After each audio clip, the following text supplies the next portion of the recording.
बिस्मिल्लाहिर्रहमानिर्रहीम। अस्सलाम वालेकुम दोस्तों, उम्मीद है आप सब खैरियत से होंगे। आज का हमारा टॉपिक कुछ रमज़ान करीम से के हवाले से है। रमज़ान करीम के हवाले से है। आप सब जानते ही होंगे अब से 2-3 दिनों के अंदर इंशाल्लाह से रमज़ान करीम शुरू होने जा रहा है। तो इस महीने में आम रूटीन की निस्बत घरों में काम ज़्यादा हो जाता है और सबसे ज़्यादा जो मेहनत है वो एक औरत को करनी पड़ती है। लेकिन हमारी सोसाइटी में ऐसा है कि उसको इस चीज़ के लिए कोई एप्रिसिएशन या किसी किस्म का कोई रिवार्ड नहीं दिया जाता। आज का हमारा टॉपिक कुछ इस हवाले से है कि रमज़ान में औरत की रूटीन क्या होती है और वो अपने घर वालों के लिए कितनी मेहनत करती है। औरत सहरी में सबसे पहले जागती है और सब घर वालों के लिए सहरी तैयार करती है, लेकिन सबसे आखिर में खाती है। रोज़ा रखने के बाद दोपहर में बच्चों को खाना खिलाती है।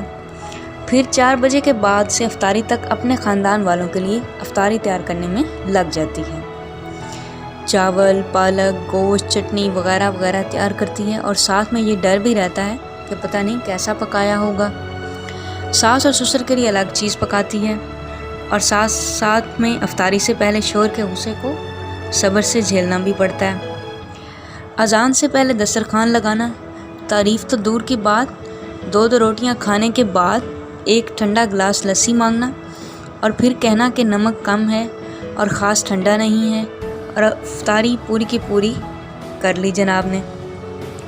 उसके बाद चुपके से किसी कमरे में अफ्तारी कर लेती है औरत।